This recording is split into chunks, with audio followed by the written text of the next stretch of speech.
Sarki Salman na Saudiya ya naɗa Yarima Khalid bin Bandar bin Sultan a matsayin jakadan Saudiya a ƙasar Birtaniya. Haka ne ita ma Gimbiya Rima bint Bandar an naɗa ta jakadiyar Saudiya a ƙasar Amurka. A matsayin mace jakadiya ta farko da Saudiya ta taɓa naɗawa. Bayan rantsuwar shirin kama aiki, sababbin jakadun sun yi godiya ga Sarki Salman bisa ganin cancantar su ga wannan mukami. Kuma sun yi alƙawarin yin jakadanci mai nagarta da zai amfani Saudiya da kuma ƙasashen da aka tura su.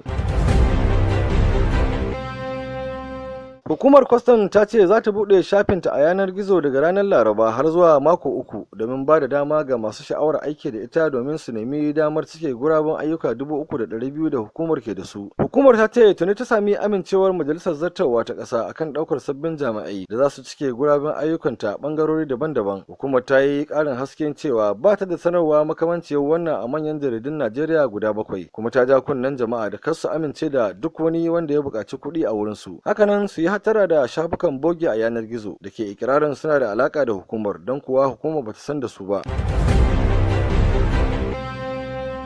Ƙasar Saudiya ta gabatar da taimako da yake na dala biliyan 116 ga ƙasashe masu tasowa 95. Shugaban tawagar Saudiya kuma mataimakin ministan kuɗin ƙasar ne ya bayyana haka a wani taron tallafi da kuma ƙarfafa tattalin arzikin ƙasashe da ke gudana a birnin New York na ƙasar Amurka. Abdulaziz Al-Rashid ne ya bayyana haka a jawabin da ya gabatar. Ƙasar Saudiya ta ce daga cikin hanyoyin da take ƙarfafa taimakon ƙasashe masu tasowa akwai ba da tallafi na kai tsaye da ba da rancen kuɗi na tsawon lokaci da ba da izinin shigar da hajar irin wannan ƙasashe cikin Saudiya domin tallata su ba tare da tsauraran dokoki ba da kuma kai agaji a lokacin da bala'o'i suka sauka ga wannan kasashe ba tare da nuna bambanci ko wariya ba. Kasashe da suke halartar wannan taro sun yi jinjina ga kasar Saudiya. Hakanan ita ma Majalisar Ɗinkin Duniya ta yaba wa kasar Saudiya a matsayin ƙasa da ke ba da tallafi mafi tsoka a wurin gudanar da aikace-aikacen majalisar da kuma a sassa daban-daban na duniya.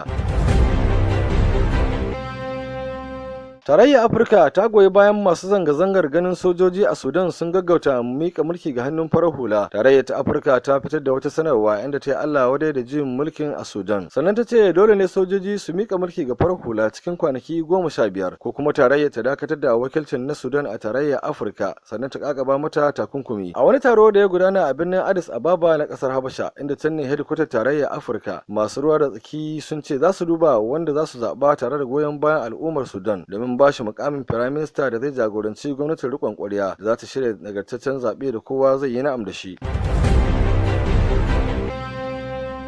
Mai magana da yawun jam'iyyar APC mai mulkin Najeriya Isa Onilu ya ce bayan tuntuɓar mambobin jam'iyyar da sauran masu ruwa da tsaki a harkokinta da kuma taro na musamman da shugaban Najeriya Muhammadu Buhari, jam'iyyar ta amince da Right Honorable Femi Gbajamiamila wanda ya fito daga yankin kudu maso yamma a matsayin wanda za ta zaɓa domin ya zama kakakin majalisar wakilai ta ƙasa, inda jam'iyyar ta mika mukamin mataimakin kakakin ga yankin arewa ta tsakiya. Ko da ke wani labari da dumi sa na nuna cewa 'yan majalisar wakilai daga yankin arewa ta tsakiya sun yi watsi da zaɓin da aka ce uwar jam'iyyar ta yi musu. A kwanakin baya dai mafi yawancin masu faɗi a ji a jam'iyyar suna bayyana goyon bayan su ga sanata Ahmed Lawal a matsayin wanda zai zama shugaban majalisar dattawa. Ko da yake ana samun turjiya daga wasu mambobin jam'iyyar wanda suke ganin gara a bada dama duk mai sha'awar takara ya nema daga cikin 'yan jam'iyyar.